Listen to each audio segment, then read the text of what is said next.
Listen, I like Bohemian Rhapsody, right? I think it's worth a rent it because I had a great time watching it, but even I who liked it have to stand back and question some parts. Because, obviously if a movie gets the rights to use Queen's music, it's gonna rock you since you like Queen's music. But then you gotta ask yourself if what you're really liking in the movie is what the filmmakers brought to the table, or if it's the soundtrack you can stream on Apple Music back home. Especially when you consider some bamboozling that was happening behind the scenes. Let me explain. So if you don't know who Queen is, no, it's not that damn Nicki album like I heard some kid saying on Twitter. Freddie was never that petty. It's one of the greatest rock bands of all time, and what I think is so interesting about them is that I know a bunch of people who know Queen's music, but they may not know anything about the band, so I think it is cool to get these big biopics from time to time. But I think the best part of this movie is Rami Malek, who's been in a bunch of stuff, right? My dude has been grinding at it for years, but it wasn't until that one role where people finally started taking him seriously and treating him like the king of acting that he is. I speak Han. Igugu. Now, as surprised as I am that they were able to catch Rami on video, the only thing that stood out to me about his performance were the teeth.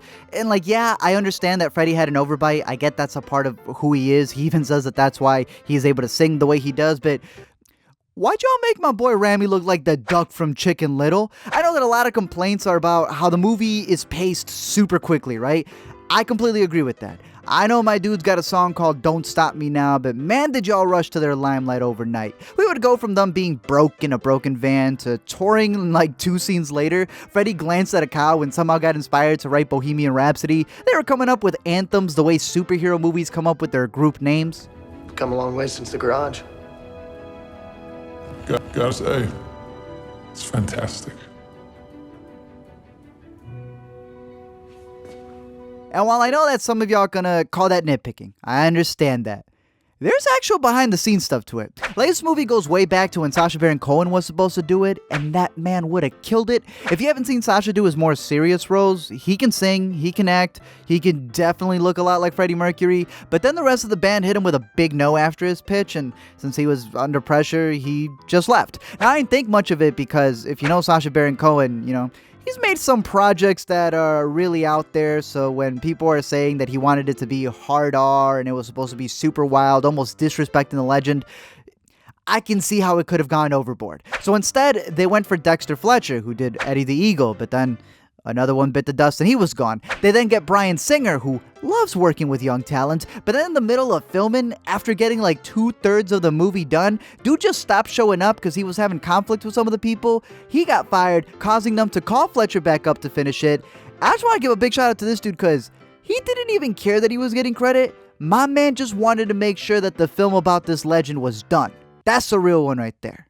Unlike other directors. But then that took me back to the Sacha Baron Cohen scenario, right? About him quitting because he was having problems with the band, and then the band just saying that he was going to disrespect Freddie Mercury. But what if the band was lying? And what if some of those lies made it to the movie? Hear me out. Remember in Straight Outta Compton how all the surviving members, or most of the surviving members, got a say in the movie as producers, and because of that, some of the incidents involving Dr. Dre just got brushed over. Meanwhile, there's a fabricated scene of the late Eazy-E staring up at a Chronic poster in despair. He's just full of jealousy. The Chronic wasn't even out yet. Point is that the living get to tell your stories, and sometimes, if they're the ones who are in the movie, they get to switch or omit things for their benefit. There's even another movie out there called Beautiful Boy that I may make a video on that does the same thing of having the story sway one way because of the producer being able to tell you what to do. And my dudes in this movie come out looking like angels compared to Freddie. They were never late. They left the parties early. They were always looking squeaky clean. Hell, one of them didn't even look like a rock star, but your H&R Block advisor. So when you realize that some things are made up, you definitely start feeling bamboozled. For example, it took me 10 minutes to realize that this man right here was freaking Mike Myers until I really listened into his voice. It's my money. I say what goes. Donkey. Bruh, I haven't seen Mike Myers in so long that the dude turned into Walter from The Big Lebowski. And while his role does bring his Wayne's World role full circle, right? I got the point of it, and I got what he was supposed to represent in the trial of the band. But considering that it's a biopic about the band, considering it's supposed to be a true story, this dude ain't even a real person. Is that going to be a big deal to most? Probably not, since most of us missed Mike and we're glad to see him again. But then you got that scene that builds up to the climax in IMAX, which, Y'all know I love IMAX, so that ending was incredible and I loved it, but that 20-minute sing-along scene for the Live Aid concert is preceded by a scene where Freddie tells his boys that he has AIDS. And not only did they lie about not having performed in years, even though they just finished doing a tour, but my dude wasn't even diagnosed till years later. So from someone who loves the finale of this movie, what? Now, yeah, I get that movies change up things all the time to manipulate or heighten emotions, right? And in this case, they decided to kind of move around some facts in order to really heighten up that scene at the end. But some people would say that if it makes the ending worth the price, then so what? I would say, so what about that breakup scene? Remember when Freddie tells him he's about to go more solo than Derulo, and these dudes act like the Sledge Sisters, talking about how their family's getting broken up, how they're so hurt, how they can't believe that he's leaving them in order to make his own. These two already had their own. Like years before Freddie ever released his, these two had their own.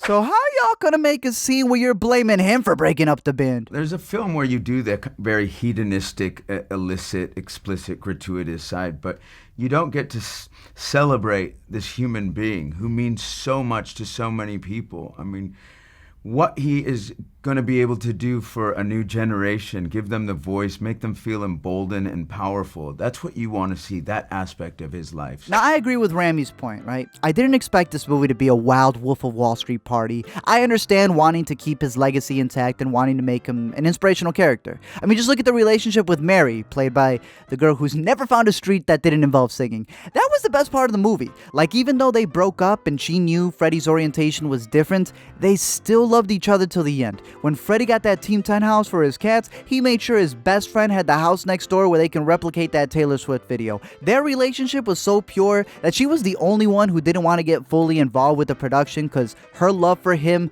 was for her.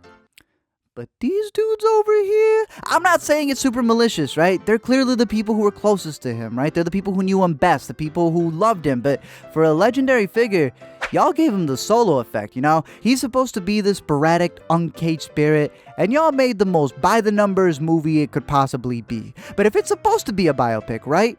You definitely shouldn't be rearranging the truth, because if there's one person I wouldn't want to mess with, it's the dude who told his own mama that he killed him.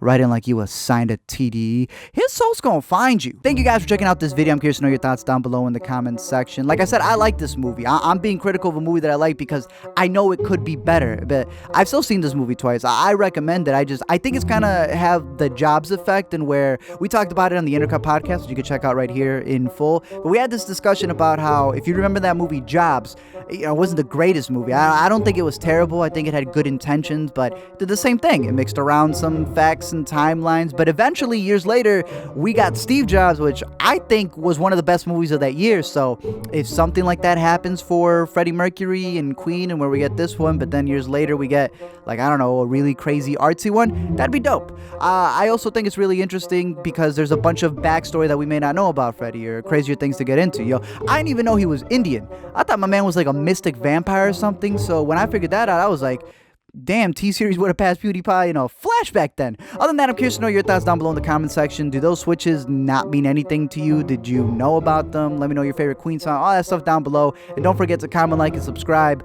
or Rami's twin will come after you.